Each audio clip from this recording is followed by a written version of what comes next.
This is Viva Fry. I'm Dr. Peter McCullough. This is Tom Luongo. This is Chuck Prodnick. This is Alex Kreiner. Hey, this is Brad Wall. This is JP Sears. Hi, this is Frank Peretti. This is Tammy Peterson. This is Danielle Smith. This is James Lindsay. Hey, this is Brett Kissel, and you're listening to the Shaun Newman Podcast. Welcome to the podcast, folks. How's everybody doing? Happy Monday, man. The Cornerstone Forum just a few days away. The first two companies today, Bow Valley Credit Union and Silver Gold Bull, are helping me bring it to Calgary. We're sold out, but if you're wanting tickets, if you're wanting access, become a paid member on Substack.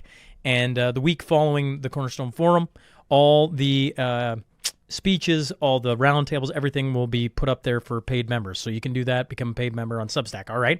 Now, history may not repeat, but it often rhymes. In the same way that inflation spikes in the 70s were driven by oil prices, we appear to be reliving that period based on current events. The best performing asset in the inflationary 70s was precious metals, and they remain as the best way to protect your hard-earned savings in times of high inflation. And, of course, Silver Gold Bull, with all their in-house solutions, whether buying, selling, or storing precious metals, is who I point you to. You can text or email Grahame for details with any questions you may have around investing in precious metals and for future silver deals exclusively offered to the SMP listeners down in the show notes, along with all the details around the next company, which is Bow Valley Credit Union. They have a lending and advice center in Red Deer now as they work to opening a full-service branch. It's all about lending, deposits, and real financial advice. You can open accounts, talk through lending options, and get the help with banking, all in a space designed for conversations, not transactions. If you want smarter banking with gold, silver, Bitcoin, sound money, and personal freedom, think BVCU. It's all down in the show notes. Head to bowvalleycu.com for more information. Prophet River. When it comes to firearms here in Canada, there's a whole lot going on. I just got another email from the government of Canada, and when you're wanting to know what you can and cannot buy, when you're trying to get a firearm and all the beautiful accessories and all the, optics, all that good stuff, shipped across Canada, you're ordering, go to profitriver.com. Of course, they service all of Canada. They are the major retailer of firearms, optics, and accessories. Once again, they serve all of Canada, folks.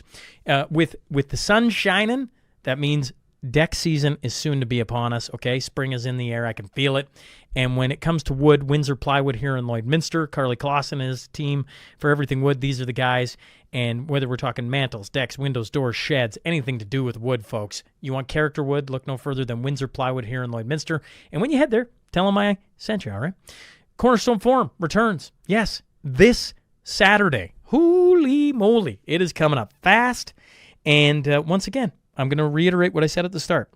We're sold out, but that doesn't mean you can't see everything. Next week, man, that's weird to say. Next week, yeah.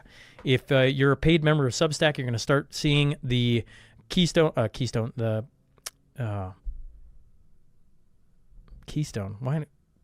Keynote. Oh, man, that was a brain fart, folks. Welcome to Monday. Keynote speeches will be coming out. The debate, the roundtables, the one-on-one with the premier, everything will be for paid members on Substack. So if you're interested in seeing the Cornerstone Forum, but you couldn't get tickets, or you're just hearing about it now, become a paid member on Substack, and once again, you can get all access to that next week. If you're listening or watching on Spotify, Apple, YouTube, Rumble, X, Facebook, Substack, make sure to subscribe, make sure to leave a review. If you're enjoying the show, share it with a friend. All right, let's get on to that. Tale of the tape.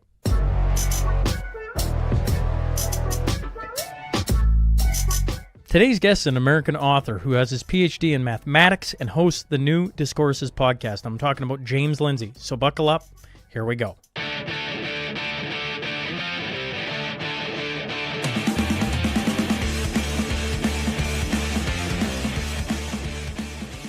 Welcome to the Shaun Newman Podcast. Today I'm joined by James Lindsay. James, thanks for hopping on. Yeah, good to see you again. Yeah, it's been a little stretch. I don't know. I've been interested to talk to you for some time. And so I appreciate you doing this again, hopping back on. The world, as you know it, has become, I don't know. It has been a lot of noise. It has been interesting to try and even follow people. Probably notice my X account. I post my interviews, and I don't even know what to comment on at this point, because there's just like complete insanity. And I pride myself in trying to bring on multiple sides to talk about multiple things.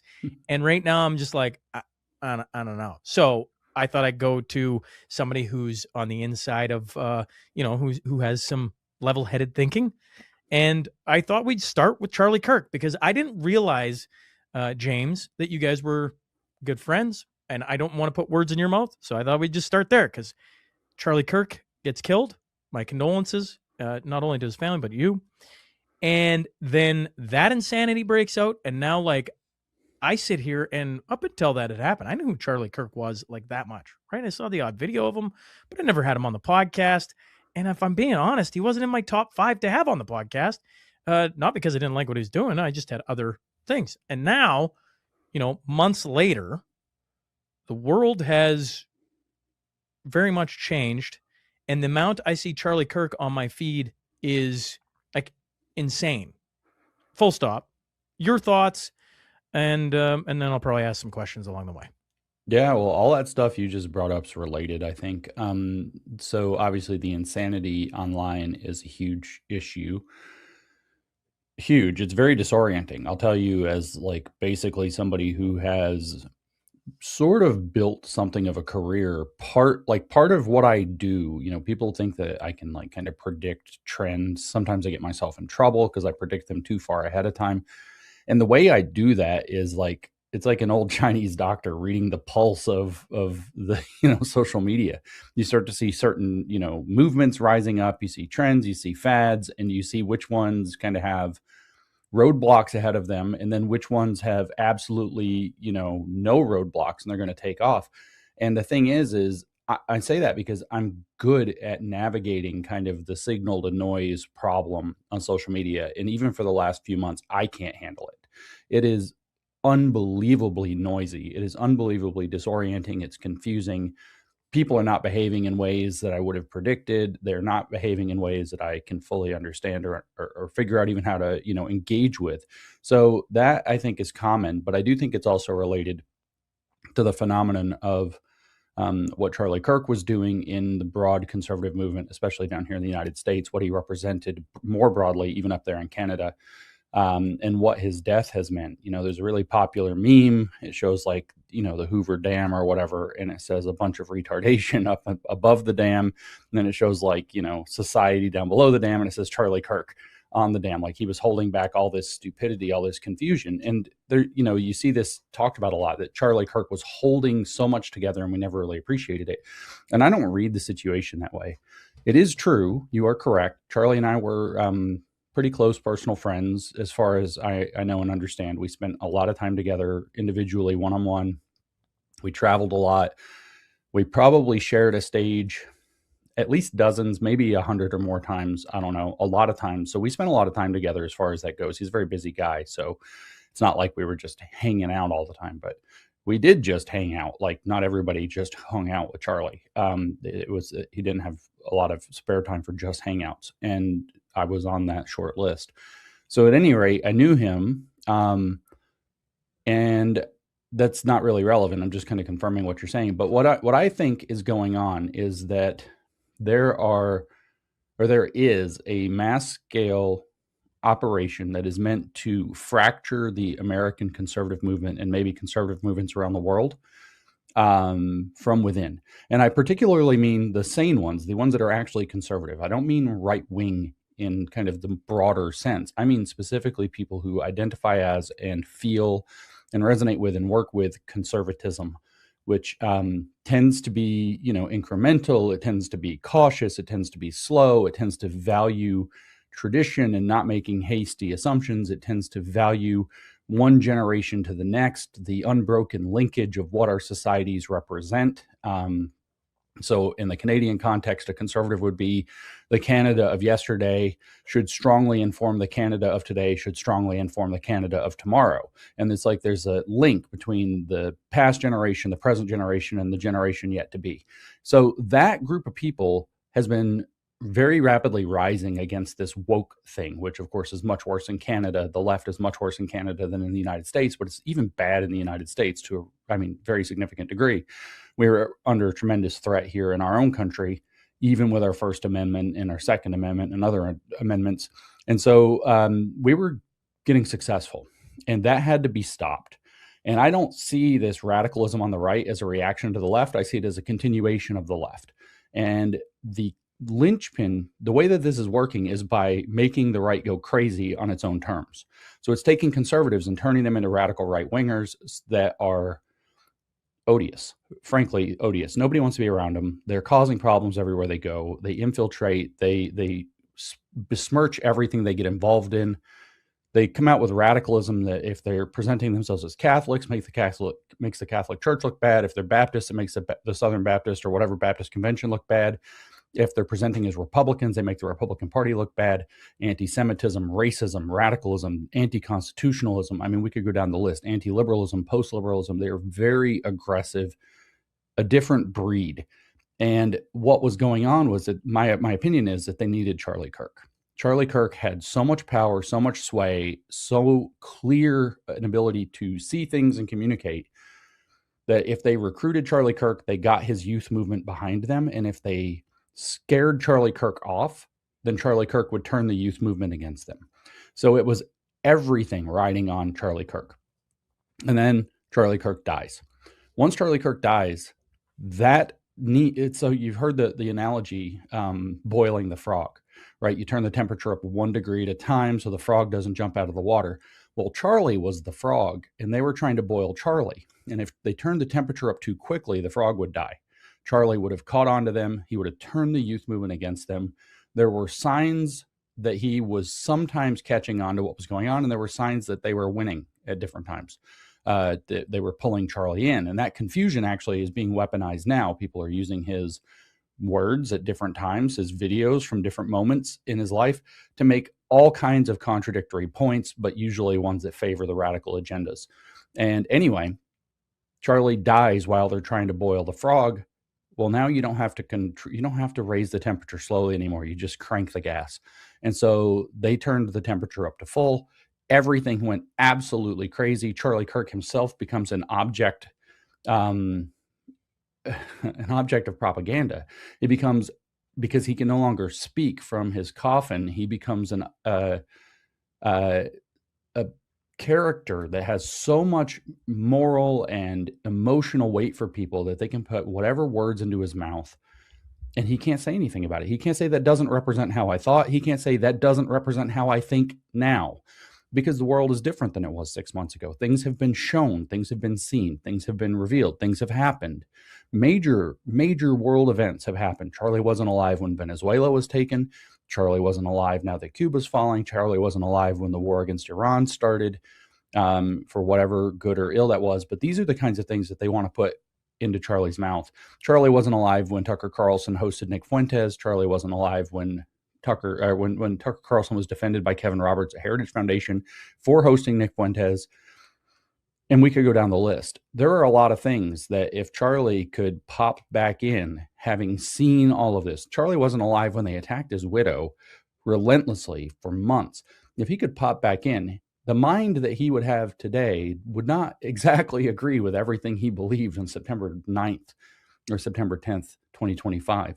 And so it's very useful for them to put words in those mouths. But the reason they went so freaking crazy, the reason every bit of this propaganda has been turned up to 11, where 11's the highest the knob goes, is because they don't have Charlie Kirk to scare off anymore, or to try to keep in their recruitment circle anymore. That's my read on this. But it's absolutely insane.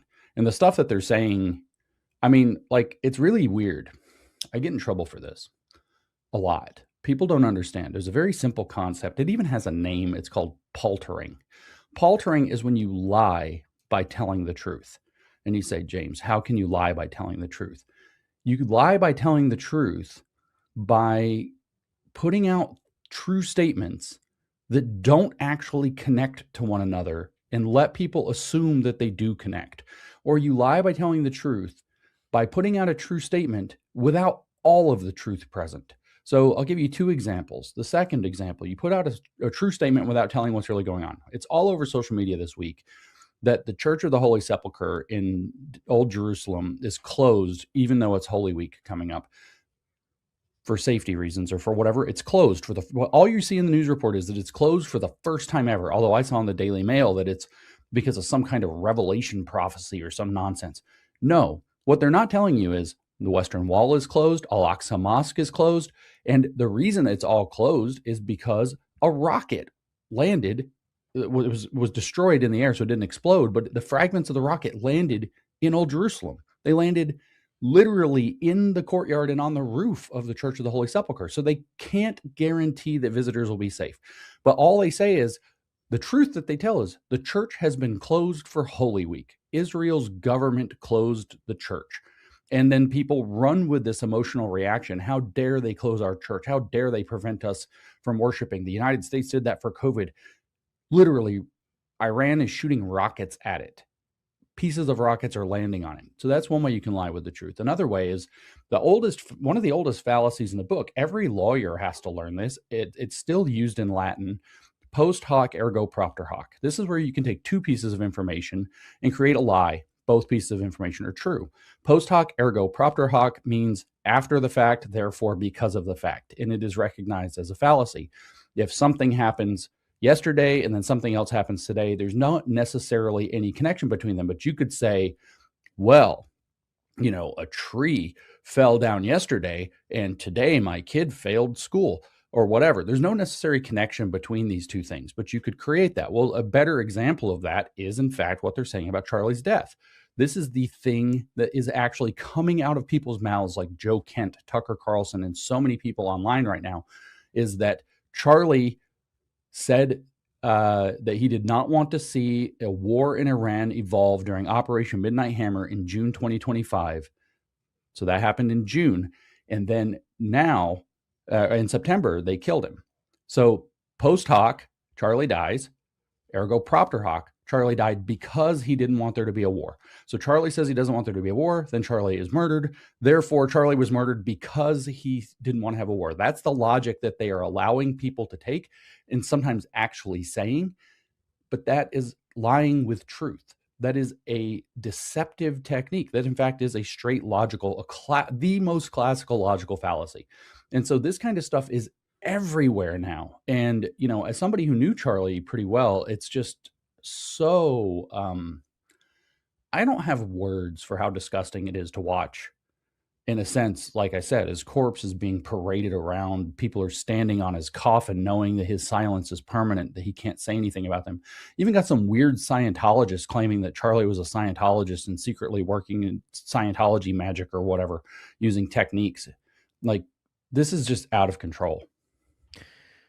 So this lie by telling the truth, paltering, correct? Yeah. On this side, I've seen this play out off of my own show, and the example I'll give is Danielle Smith, Premier Danielle Smith came on the show. I forgive me the timeline, folks, but she talked about immigration and how she wanted to see the population of Alberta double by, and it was 2050.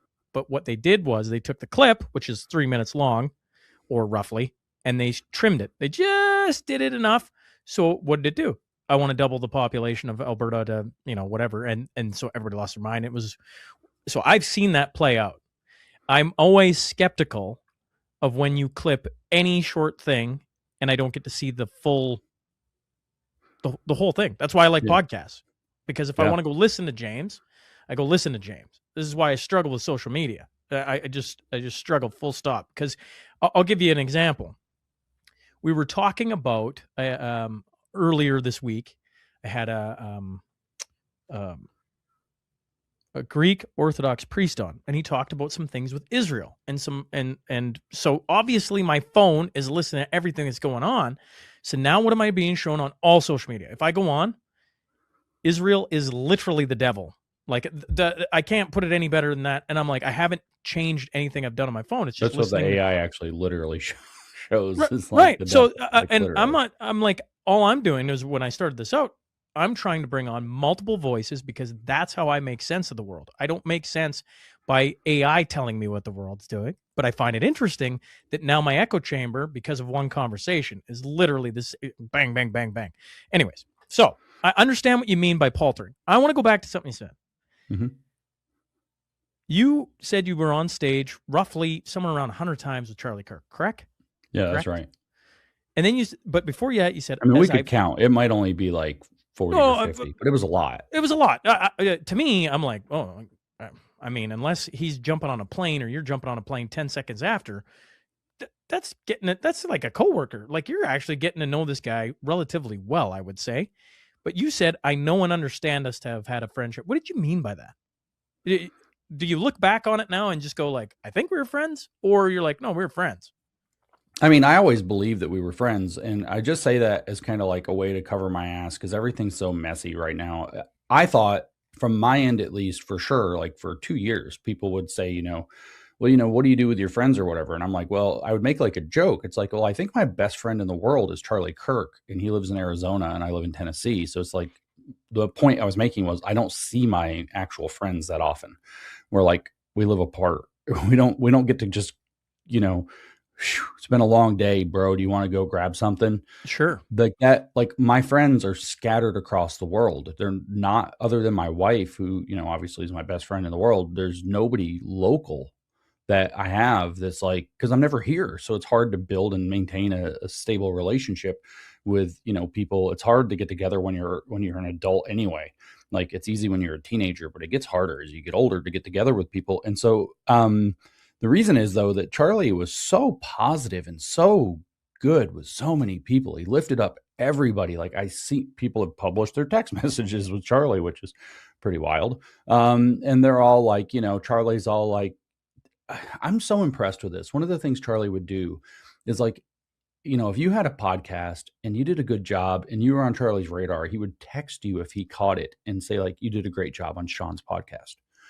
Like he would just do that. Right. And so I'm not like second guessing whether or not we were friends. I mean, I saw the way the guy would light up. I mean, people joked about the way he would light up, like he was seeing his boyfriend. And no, that wasn't a thing, guys.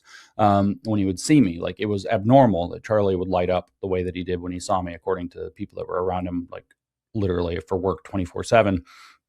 So I'm pretty sure we were friends, but he was so positive with everybody and everybody now is claiming friendship. I just don't want to overstate any case, right? So all I meant by is I don't want to overstate. That sucks.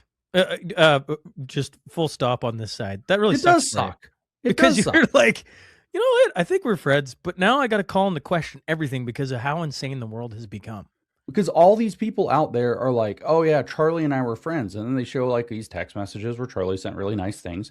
I think one of the signs that Charlie and I were actually friends is that Charlie and I pretty routinely disagreed in text message. Like they're not all positive, glowing, like nice things. Sometimes it was like, he would text me and just like, you're wrong. And it's like, no, I'm not.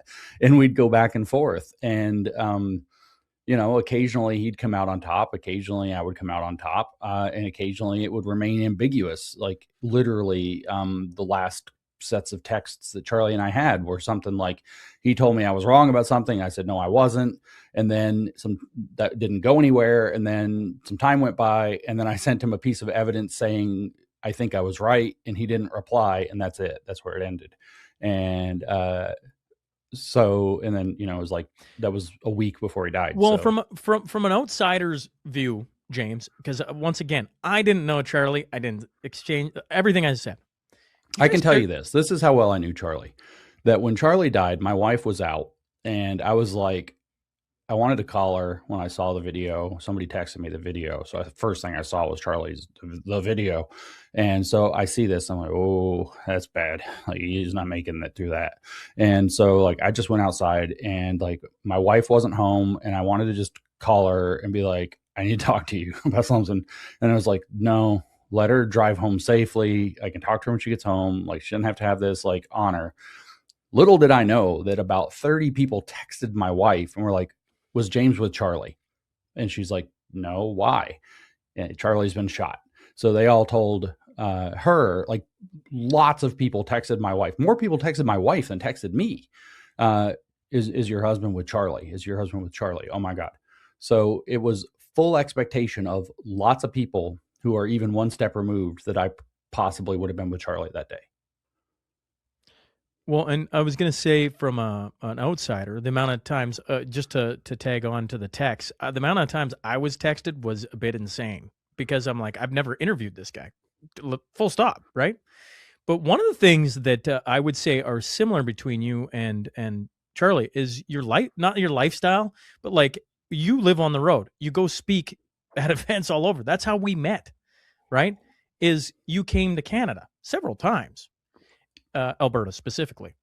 And when I look at what Charlie was doing, not knowing the guy, what did he do? He traveled around and talked to the people. You travel around and talk to the people. There would be a mutual respect, I would think, because that is Not many people choose that life. That is from my standpoint with 3 young kids, I'm like, that is a difficult thing you both were doing. Maybe it's the tough. funnest thing in the world, but like you're constantly confronting people with new ideas they probably disagree with at times, and on and on. I watched the videos of Charlie and I'm like, man, that guy had a talent for confronting people who disagreed with him over and over and over. Whether lots of people agreed, sure. But overall, the videos that people watch aren't the videos where they're like, oh, you're the best, you're the greatest. It's the videos where people are like, you're an idiot, and this is why. And then he has to unravel what they just said and give them something coherent back. That's what made him what he was, I think. I mean, there's probably other parts to it, but regardless, from an outsider, I look at it and I go, there probably was a mutual respect between the two of you because you shared similar things. I mean, being on stage with a guy 50 times, that's almost unheard of. I would say it's a lot. I mean, it was Charlie's doing. I didn't ever. I invited him to something once. He invited me to stuff all the time. So, but that's not like I didn't want him there. It's just like A, he's kind of a big deal and busy, and B, like I don't put on that many things, and he put on things like literally every week, all the time. Yeah, literally every week, multiple things, every week, everywhere. Okay. Can we talk about the aftermath of Charlie? So he gets everything, and then everybody goes after Erica. Mm-hmm. I know that, you know, Charlie, do you stand back and go like, man, maybe there's some truth in that? Or are you like, this is complete insanity? I think it's complete insanity. I will, you know, just like I was being careful with how I talked about Charlie, I don't actually know Erica. I met Erica a couple of times. It was all very brief. Usually she had a baby in tow. So like, you know, you're at this huge conference. There's thousands of people around, tons of things are happening all at the same time. And you've got an infant. So like your hands are full, right? So it was just like, nice to meet you, whatever. Talked to her for a couple of minutes, and, you know, she had things to do. I had things to do. So it wasn't like I ever really sat down and got to know her. So I just caveat saying that I don't actually know Erica, but I do know Charlie, and I know Charlie, I know how he thought about her. I know how much he liked her and loved her. It's just incredible. So like a lot of these rumors that are flying around about any of that are to me insane. But the idea that like she's this kind of scheming character, or was involved in any of this stuff that happened is so, it's not just insane. It's so far beyond the pale that it's just blatantly evil to me. So, you know, in the realm of, you know, things that are not totally impossible, like I guess something could come out proving otherwise, but I would be as shocked as a person could be to find out that there's any truth to any of this. She's, in my opinion, being attacked. She's being used in the most malicious way I've ever seen, ever, for anybody at all, ever. And so I don't think there's any truth to any of it. I mean, it's probably this kind of thing where there's always these little like weird kernels of truth, but there's a different explanation. So like Erica was seen at the whatever. She probably was at the whatever, but she was there for some totally normal reason. Charlie probably either totally approved of it or like helped set it up or something. So it's like, it wasn't her being like shady, but the fact, again, you can lie by telling truths by not having the context there. Was Erica at the whatever? Probably. She probably, I don't know, sometimes. But is she like, does this like imply some kind of a scheme or some kind of a, involvement or selfish motives? Like, no. Like I personally would not necessarily have handled some of the public appearance stuff immediately after Charlie's death the way that she did. But my God, she's grieving her husband on a stage so large that his memorial service attracted not just a full stadium, but an overflow bigger than the contents of the stadium itself. I can't imagine going through that kind of grief as it is, but then to couple that with the incredible public spectacle of the whole thing. And the fact that so many people that Charlie knew were famous. Charlie knew the President of the United States. I mean, he showed up and spoke at Charlie's memorial and gave him the Presidential Medal of Freedom posthumously. I mean, come on. So I can't imagine, like, I personally probably would not have, done some of the things that were done in the public spectacle.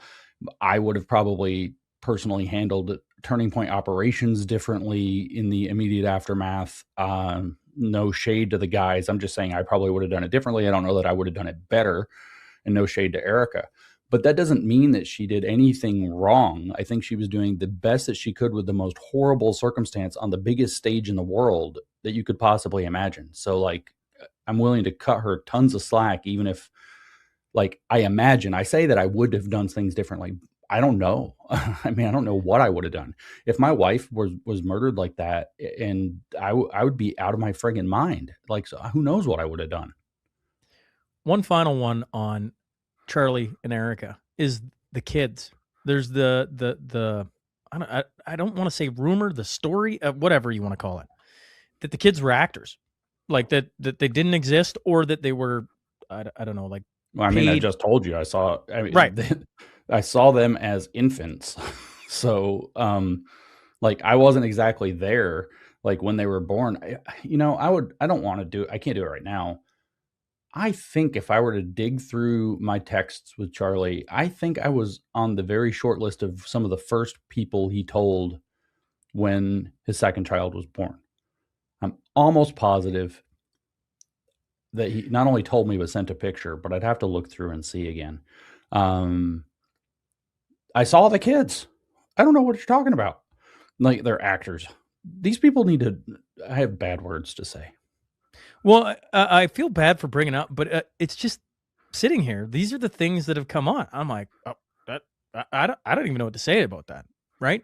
So when I get somebody of your stature, James, who knew Charlie, I go, well, I might as well just ask all the stupid questions, because then you can talk to them and people can go, they can either believe you or not, right? Like, I don't know, and they can move on with their life or not. Which brings me to, Dude, let me tell you this sorry. real quick before we get to that. Okay, so maybe this is where you're going. This is the second circumstance in my life, and they've happened overlapping at the same time, where I've had this experience where the stuff people saying online is so off from what I know of reality that either literally I'm insane and have been completely duped by everything that I can possibly see with my own senses, make sense of with my own, understanding of the world, or they're just making stuff up. And I think they're just making stuff up. The first of these is all this stuff you're talking about with Charlie. Like, I see the stuff people say and I'm like, what the hell are they talking about? But the second of those is when I've been to Israel twice in the last 4 months or 5 months, maybe now. Time is dragging on. I went in October, I went in January. And so when I went in October, I was having this weird experience where, here I am driving around the country with people, seeing different sites, going to different meetings and briefings and getting told, like, how this works, how that works. Here's Syria, here's Lebanon, here's this, here's that, and so seeing all this stuff. And I'm looking simultaneously, like, we're driving around. So in the back of a van, like, looking through my phone, trying to catch up on my, X experience. And I'm seeing all the propaganda about Israel while I'm in Israel. And by like the third or fourth day, I literally, like, it was like looking into my phone was like looking into like a crazy person's mind. Like, I'm here. None of the stuff they're talking about is happening. None of the stuff is real. I have a friend who lives in Bet Shemesh, which is the roughly suburb of Jerusalem that's the most targeted in the war right now. And, you see all this propaganda and they're like, Israel's totally destroyed, Tel Aviv's on fire, whatever. This guy's like, I have to check my X and or Telegram to remember we're in a war. Like, everything's like totally normal, but the internet says that Israel's like on fire. That's the level of not real that I see when people talk about this stuff to do with Charlie. It's like, it's so not real that you don't even know it's so fake. You don't even know where to start. You can't even find that piece where you're like, okay, this is what they actually see and this is where they've gone wrong with it. It's just made up. It's so perplexing. And when I was in Israel in October, I actually was talking to the guys about this that I was with. I was like, I can't process how wrong the propaganda is. It's the most surreal thing in the entire world. It's not like you're seeing a funhouse mirror bad reflection. It's like they're just talking about a place that doesn't exist at all. And it's, you don't know, you can't even this is, I think, part of why the Israelis are, quote unquote, losing the PR war. Half the Israelis I talk to don't even know where to start. And it's the same stuff. All of us who knew Charlie, sometimes we're on the phone with each other. We're like, where do we even start with some of this crap? What I was going to bring up was, you've mentioned the line, know them by how they circle the wagons. Oh yeah, it's not Israel. Sorry. But, well, no, we can. No, it's fine. It's fine. No. No, I got the two thoughts. One is, I've had a couple of my own surreal experiences that you talk about, right? I was in Ottawa, and and certainly being there and then seeing the propaganda placed by our own media and trying CBC. It like kind of broke my brain for a bit. I'm like, Yeah. how I don't know how to put this in. So what you're talking about, being in Israel and seeing what they're talking about in Israel, I get that. That makes sense to me, at least. And anytime any big name talks about what's happening in, say, Alberta, I always kind of chuckle, because I'm like, if you're not here, I'm like, well, some of that's true. Some of that is definitely false, right? Like, dude, I think it's like all the weather reporter in a mud puddle on his knees so that it looks like the water's up to his waist. If you know what I'm talking about. There's a big storm. Yes. The weather guy goes out and the storm gets down, like lays down in a mud puddle, and Well, it's like, the water's everywhere. Walking around in Ottawa during the convoy, James, right? You can look this way, and there's roughly, I don't know, is it 10,000 people? You give or take. I'm just, there's a lot of people. That's all I'm saying. There's a lot of people. And then there's a news crew with they don't put anything on themselves. They had security. And I was trying to walk up to them just to say hi. Probably looked intimidating or something. Security wouldn't let me get up there. I'm like, I was just curious who they are.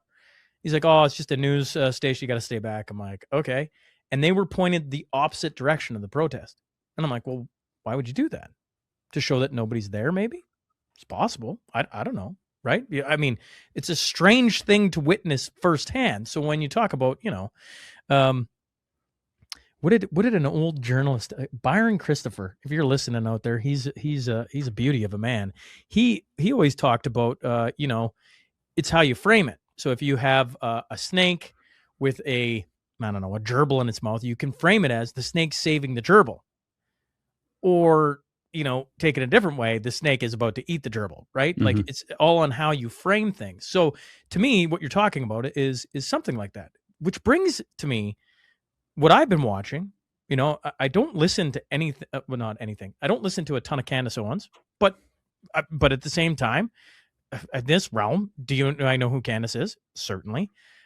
Tucker, there was a time where I listened to everything, then I had a time where I didn't. Now I'm like, I got to start following this again, because I don't know where all this starts. So now I've been listening to everything, right? Just had Joe Kent on, and you're like, holy crap. Like, this is going supersonic again, where I almost can't keep up to it everything feels like going COVID on. all over again. It does. With Joe Kent, out of all the interview that stuck out to me, was no imminent threat. And what do we talk about? We talk about nuclear weapons. We talk about all that. I don't know. Maybe you took something different out of it. I was curious your thoughts on, there's a whole bunch of things there. Circling the wagon, the fact that you have, forgive me, what is Joe Kent? He is the director of United States National Counterterrorism Center. Like Former. Sorry. Apologies. Your thoughts? All right. So those are two, actually, they do overlap, but they're two distinct things. The know them by how they circle their wagons is kind of a phrase that I've been using for a while, because I actually believe that a lot of these guys are working with each other. Okay. I don't think that this is just a bunch of random grifters saying similar stuff because they get clicks. I actually think there is a coordinated push. I don't know how many of the people involved are in the coordinated sector. It might only be a few. Literally a handful. It might be a few dozen. It might be a few hundred.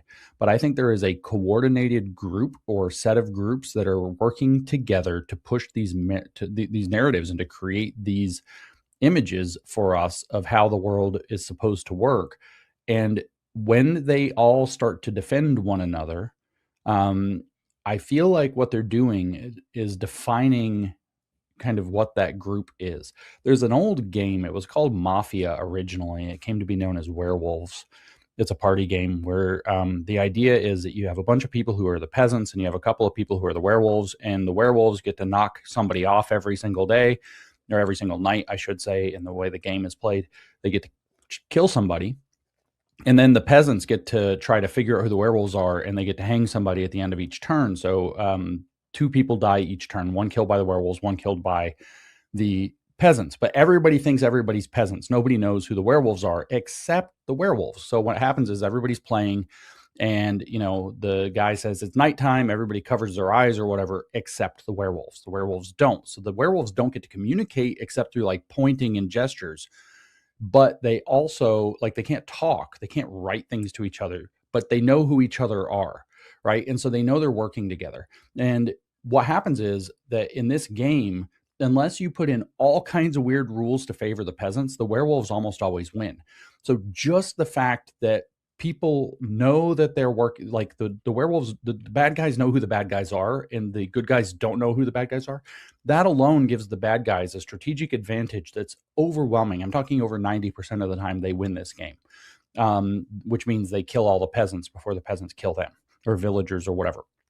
Okay, so this is what I think is going on. I think that there are groups of people. I think that it is coordinated. I am explicitly saying this is not a conspiracy theory. I believe there is a conspiracy, an active conspiracy. And when they all start defending each other, they're drawing the outlines for us. We don't know who the werewolves are, but they're kind of saying they're circling around each other the same way the people that actually in the werewolves game would circle around each other. The problem is we're not talking about a dozen people at a party with two werewolves.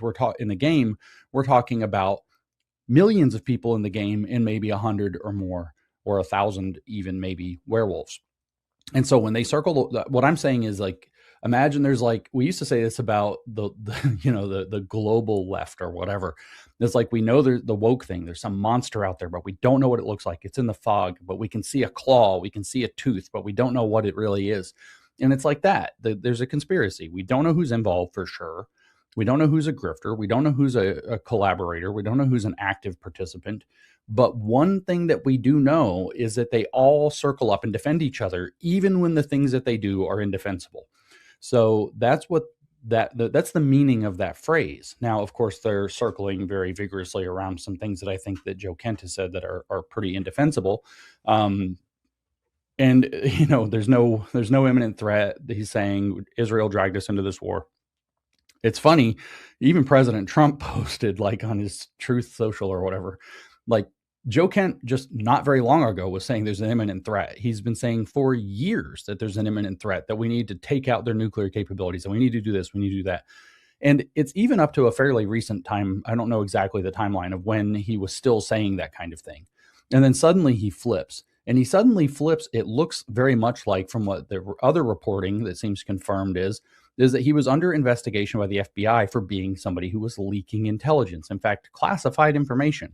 So it looks like Joe Kent had already, and then the claim is that he had already been shut out of intelligence circles in certain cases because they knew he was a leaker, which means the walls were closing in for Joe Kent, and he suddenly flips and does this kind of spectacular thing. It feels very much like when Kanye West had the walls closing in on him because he marched into the bank and said that he wanted to have a meeting with Jamie Dimon, and they told him to pound sand.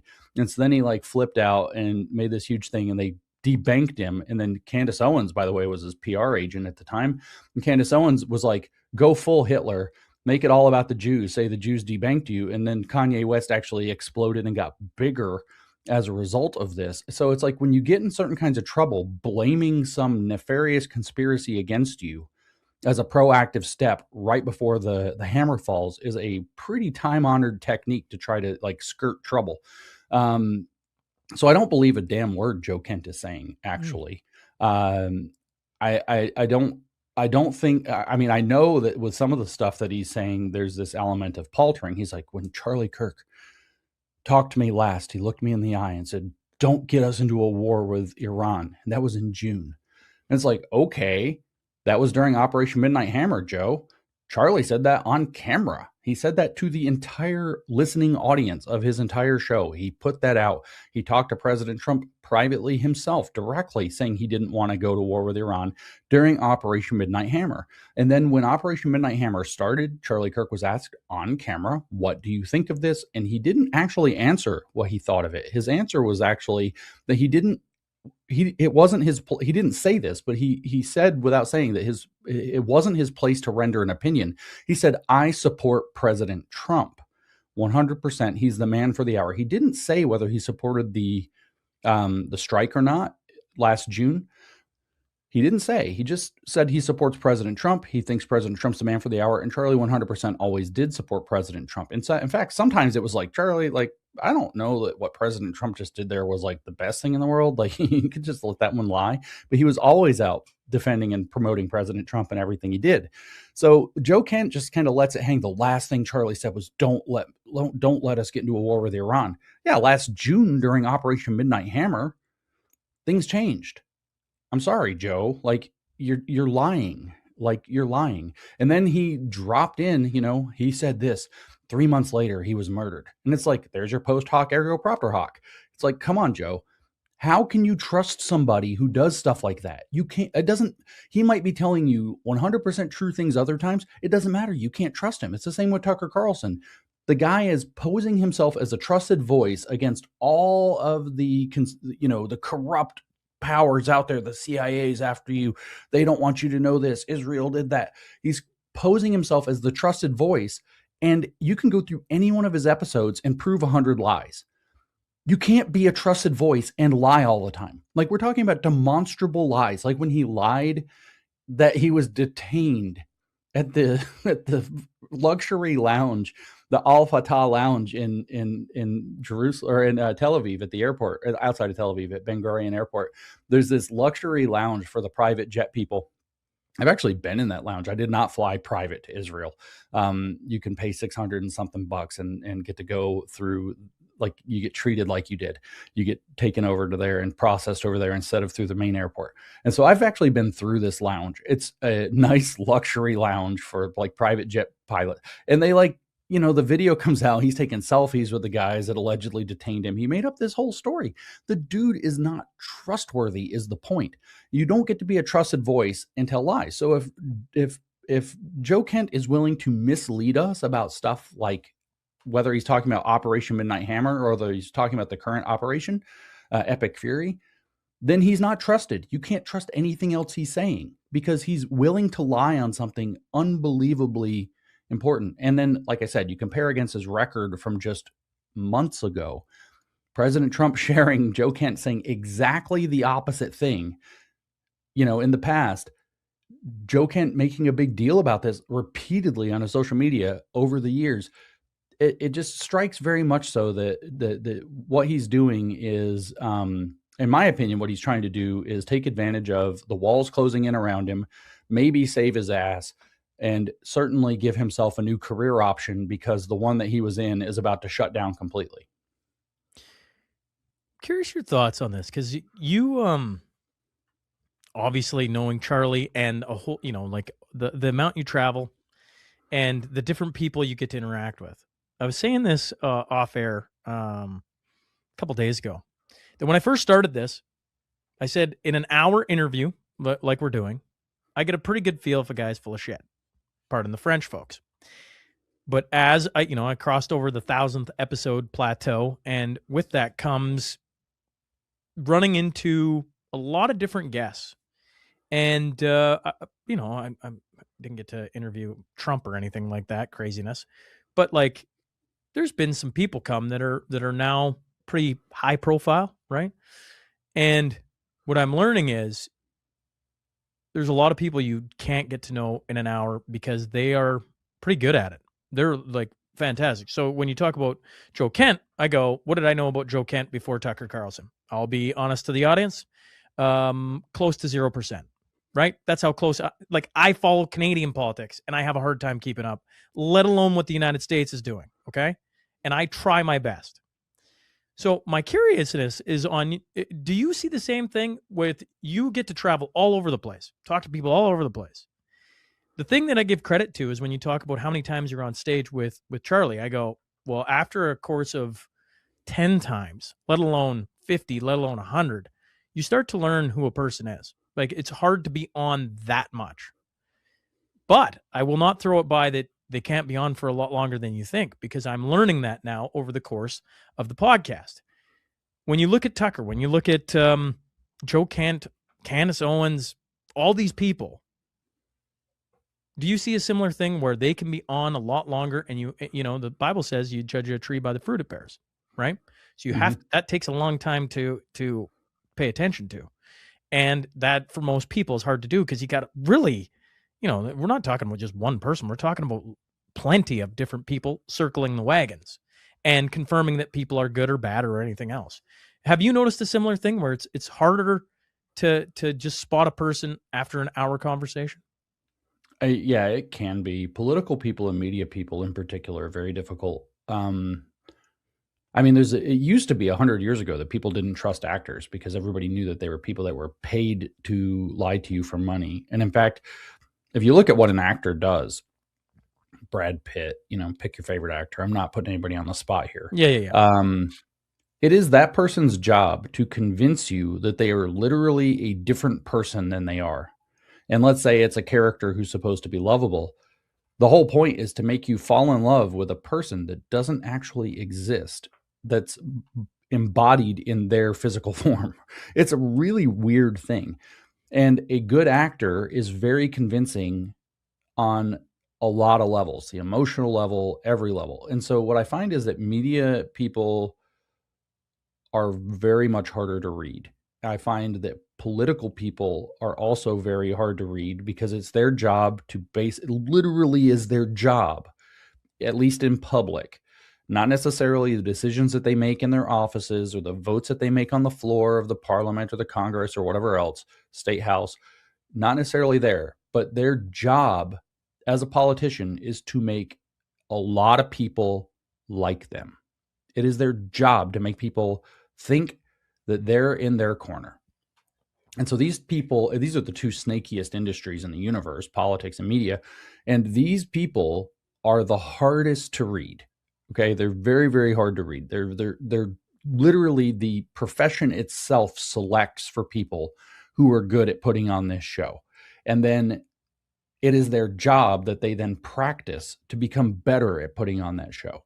I've talked to people who have sat down and had dinners with politicians, prominent politicians, and they made it their entire goal. I mean, we're talking one-on-one, hour and a half, 2 hours at dinner, and they no interview, no microphone, no cameras, no crowd, nothing. Private, quarters in the back of a restaurant, one-on-one, say with a senator.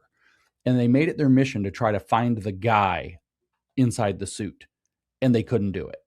And it's no insult to the politician. It's not to say that the politician's fake. It is in the politician's interest professionally to hide who he really is and to maintain the political facade. If he can't trust the guy across the table from him, literally with his entire career and maybe his life, he can't have a break in the character. And so these people can be very, very, very, very hard to tell what's going on. Some of them are not as good at it as others, and they give the game away. Others are very good at it. So, yeah, I find that people that are in politics and media are much harder to read. I find that you can only get so much of a sense. Even with Charlie, you could only, like, I think Charlie was fundamentally a good man. I think he was fundamentally grounded in the Bible, the way that he said he was, the way that he acted. Literally one of the things that Charlie would do every time I would see him, one of the first questions that he would ask me, and again, this is like probably over 100 times, James, what have you been reading in the Bible lately? And I learned pretty quickly that I needed to have an answer.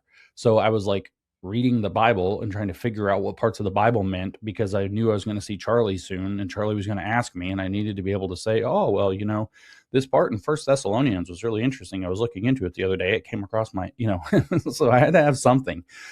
So I think that was all pretty real and genuine, but he was into a lot of political stuff. He was into a lot of, dealing with big donors, lots of money involved. It's a huge money organization. You have to make people happy to do that. So you have to be able to wear a mask. This is why it was nice that we were able to do things not just on stages, but backstage or at his house, where, it kind of comes down a little bit in private places. And the character I saw with Charlie was pretty consistent. Of course, he's doing a little bit of a show when he's on stage versus when he's in private, but it's a fairly consistent character. Same on camera when he was talking to his audience. But with like Tucker, the first thing my wife ever said when she saw Tucker on Fox News, maybe even CNN, God, years ago, was that guy's an actor. That's the first thing she said. That guy's an actor. So I don't know if he's believable at all. I don't think he's even close to believable now.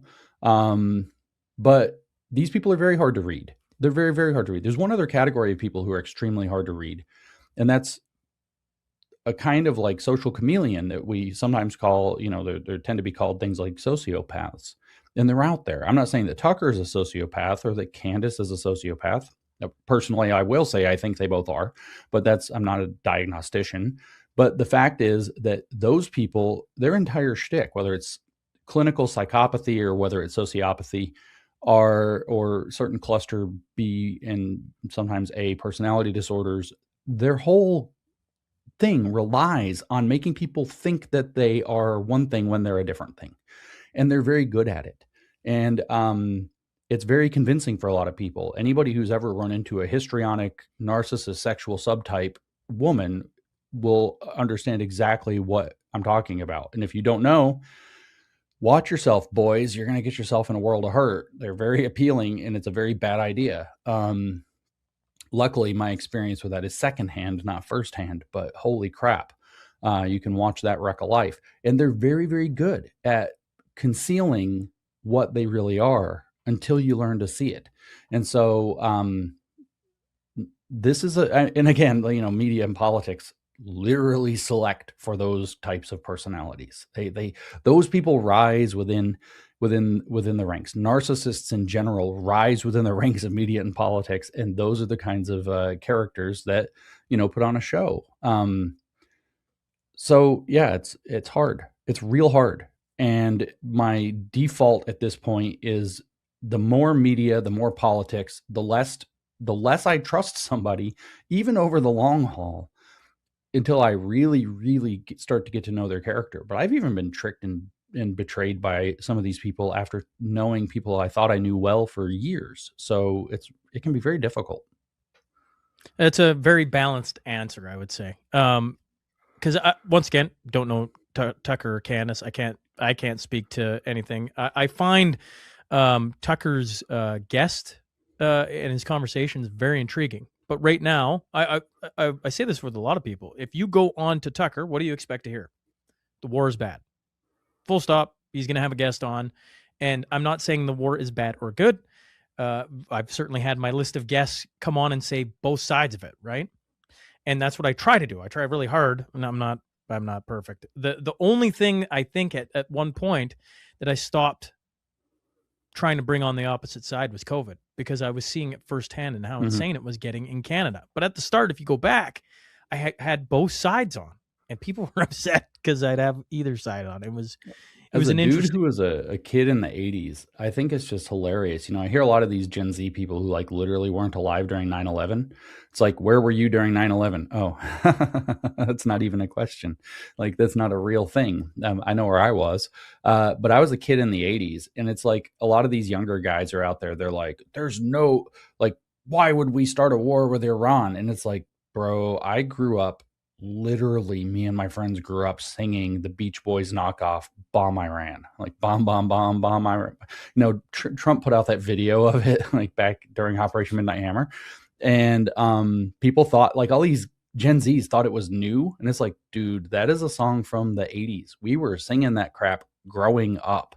Like, everybody who is Gen X or Boomer or older knows exactly why we would go with the operation is called Epic Fury against Iran. And anybody who was born in like 2004 has no freaking idea.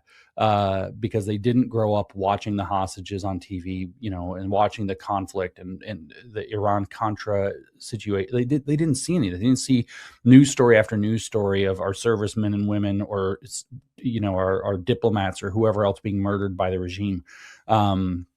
They didn't know, like, I'm a little too young even to know what Iran was like before the Ayatollahs came in the 70s and in the 60s. But it was like, where do you want to go on vacation this year, honey? Oh, Tehran sounds fantastic.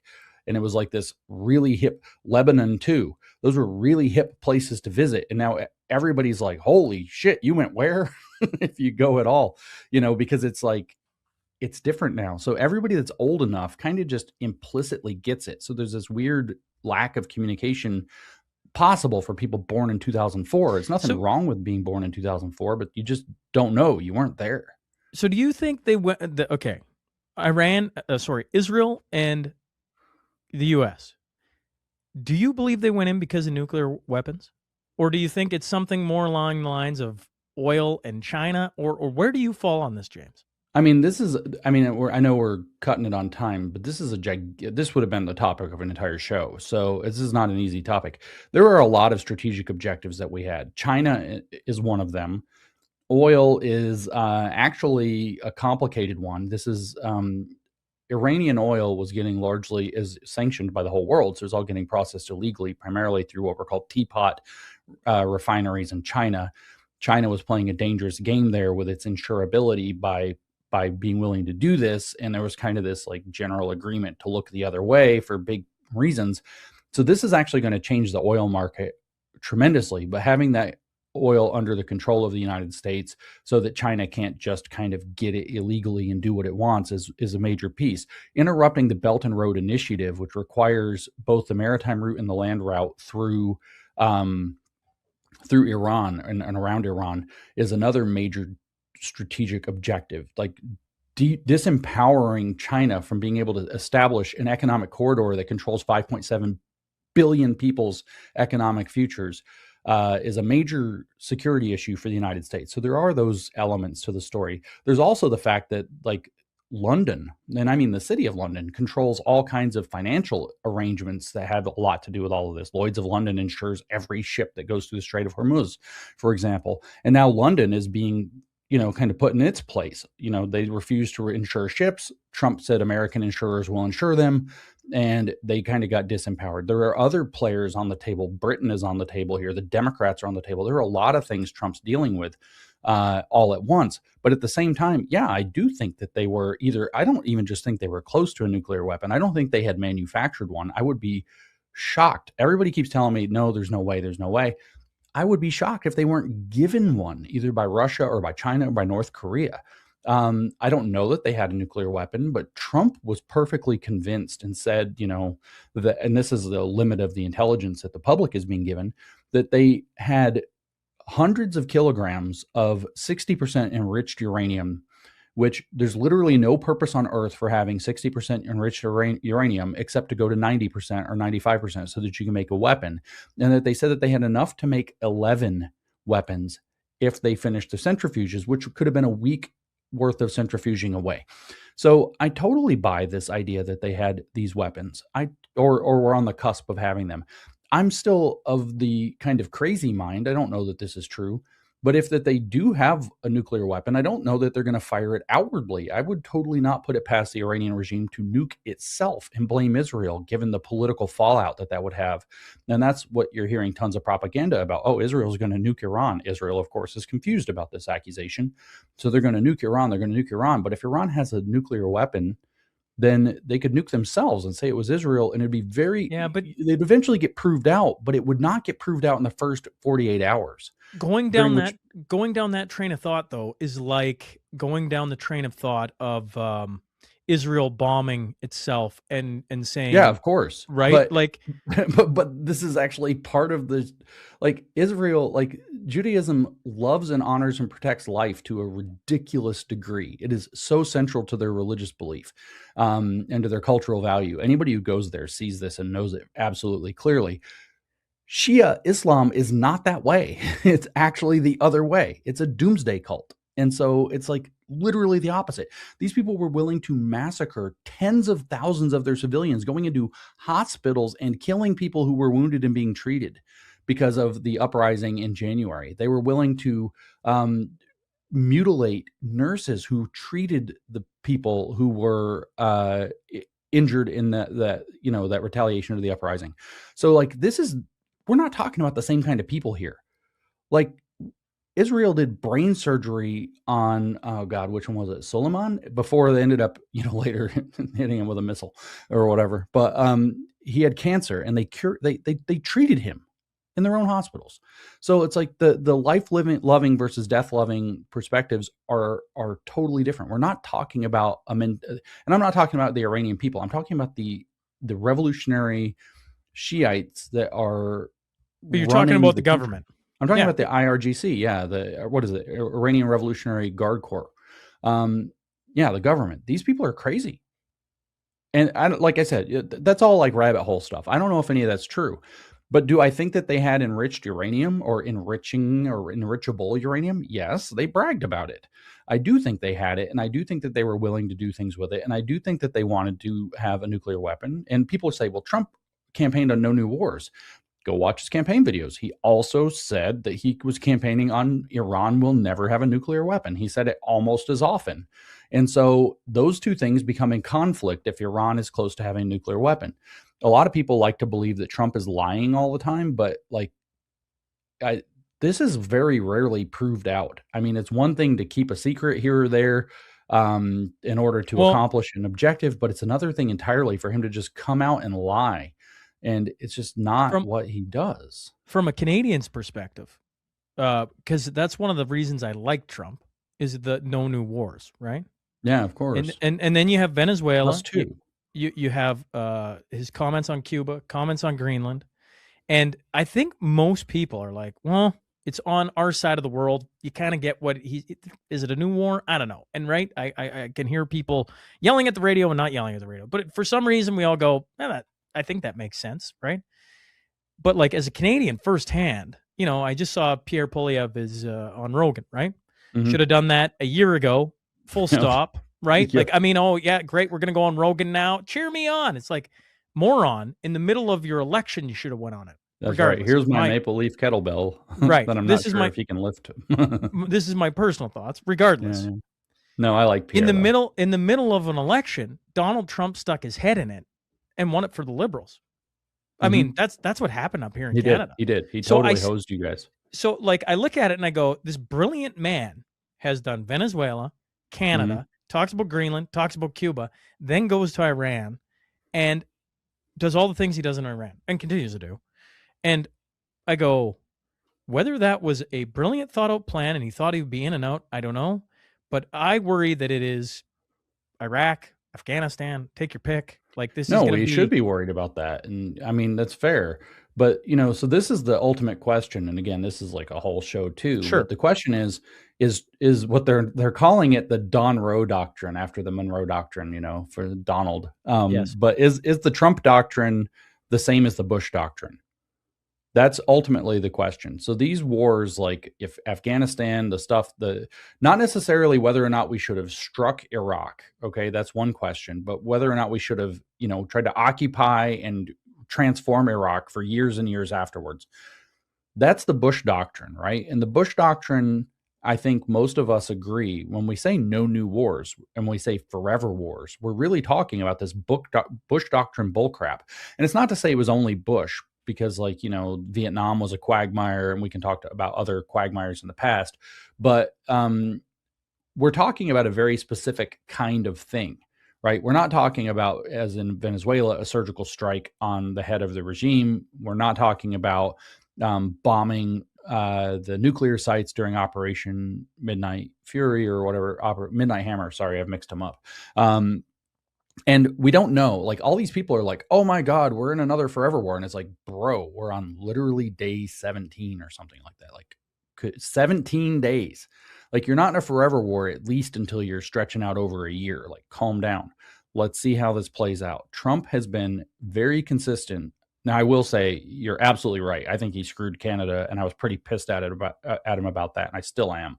Like, maybe it's not shared by a lot of my American compatriots, but I really love your country and I really want it to be great and strong. And I want it to be like a awesome partner with our country. And I've invested time coming to your country and getting to know people and getting on the ground. And, I really give a shit about Canada. And it really pissed me off when he did that. I like Pierre. I don't think he's the strongest candidate that could possibly be, but I generally like him. I think he would have been a great step in the right direction. I'm not worried about whether or not he was the be all that ended all. And it would have been a lot better if Trump hadn't, for whatever reason, basically caused Liberal Party hysterics. Maybe he's got a long-term plan I don't understand, but holy crap, this is a disaster in my opinion. And I was pretty critical of him, and I remain critical of him for that. And you're not supposed to be critical of Trump. So I'm not like just cheerleading the guy. But I forgot what my point was because I started talking about how much I like Canada. It happens. But just the forever war, I think, is the forever war. That's right. So like his doctrine has not been in any of these conflicts so far to go in and stay. Like he keeps saying the Iranians need to rebuild their country. The Iranians need to create the opportunity to step in and basically overthrow the IRGC. The IRGC has crazy weapons still, and they're crazy sadistic. And the Iranian people have no weapons or very few. And so it's a matter, there's going to be a tipping point where that might or might not become possible. Trump's already tried to declare the war over a few times and like be out. There's no signaling coming from the guy that he wants this to be a long-term forever war, Bush doctrine, regime change, whatever language we want to use, engagement. Now, if he does persist, I doubt Iran even has the capability to drag us into that unless Russia and China can assist them in doing so. But if it does persist, we're going to have to start asking questions. At some point, I'm not saying this is Israel's war that they dragged the United States into. Trump has been very clear that this is in American interest as well, and it matches his goals and promises. But Israel has its own interests in the region. At some point, the United States can actually step out and let Israel fight it if Israel wants to continue fighting it or if it needs to continue fighting it. And that's totally fine too. Most of what I saw in Israel is the opposite again of what we hear over here in the Western Hemisphere. Most of what I hear there is that they feel like the United States actually puts golden handcuffs on the operations they want to conduct. They have operations that they feel like they need to conduct for their own security. And President Trump or President Biden before him have just flatly said, no, you can't do that. And it has been, there's a border dispute with Lebanon that has to do with Hezbollah that's like that. There's some things, of course, Judea, Samaria that are like that. Samaria in particular is pretty fraught. And the Israelis wish to have the handcuffs taken off and basically just be able to take control of their own territory, and they can't. So I think at some point, if the United States decides it wants out, Israel is going to feel freed up to do whatever it wants. And there's no reason for us to panic yet. I like how Trump calls these people that within 36 hours of the war, they're like a forever war. And it's like, 36 hours, bro. It's holy crap. What are you talking about? More people have died in car accidents than in the war since the war started. What are you talking about?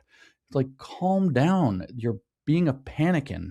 Trump's totally right. And so I don't think that Trump has signaled anything that suggests that he wants this to be this dragged out 10-year or 2-year even or 1-year even engagement. He keeps signaling that he wants the war to be over. Then Iran fires a rocket at something and blows it up. And he's like, well, no, we're not going to do that. The Strait of Hormuz seems to be the only thing he particularly cares about anymore. Securing the shipping for U.S. ships, Israeli ships, because those are the only two that Iran said don't have safe passages, U.S. and Israel ships right now. Securing that strait, which is an incredibly important shipping strait for the entire world, for oil prices all around the entire world, is a priority that he has. But beyond that, it's like he doesn't seem to have other interests in the region anymore. It's like, so I just don't see the signals that we're going Bush doctrine on this thing. And all I hear is neocon, forever war. I just hear these vague terms. Like, do you think Trump with his his so-called Donroe doctrine is, or whatever, because Donroe would mean Monroe, which would mean Western Hemisphere, so it doesn't really apply. But this peace through strength thing, do you think that Donald Trump is actually executing Bush doctrine, or are you just saying that crap to make people mad online, to tap into the resentment for the quagmires that occupation in Iraq and Afghanistan became? And I think it's propaganda. Like, give the man a chance to do what he's doing, criticize him for what he's actually doing, but why don't you listen to what he's saying instead of just, Joe Kent's letter is like, he was duped by Israel. People are saying that Trump is the puppet of a foreign country. Are you out of your mind? Like, they started accusing that the golden beeper that they gave him as a gift is probably a bomb. And that's how just shut up. Let the guy do some stuff, give him some breathing room, criticize him for things that he's actually doing, that he's actually done wrong. And if you want me to come up to Canada and bitch about him and what he did with your Liberal Party, I would be more than happy to, because it still bugs the hell out of me. But breathe a little. We're not even 3 weeks into this conflict yet. 3 weeks and forever have a big gap between them. If we're here in a couple months still having this conversation, or a few months, well, maybe there's a conversation to be had then, but calm down. James, appreciate you hopping on and doing this. It's always... Yeah, sorry I took that over. That's a complicated topic. No. Well, I'm the guy who asked the question right at the end of that's right. our time frame. Regardless, thanks for hopping on. And, we'll wait and see what the next couple months bring, and maybe we'll just bring you right back on to talk about it again. Yeah, that would be fantastic. And plus, the next couple of months, by the way, brings summer and no more cold eventually for you guys. It's already, we had our last snowstorm, I think, this week. And so I think we're out of the woods. You guys can freeze your, tuchuses off or whatever for some more time. That's not so bad. James, we'll talk again soon.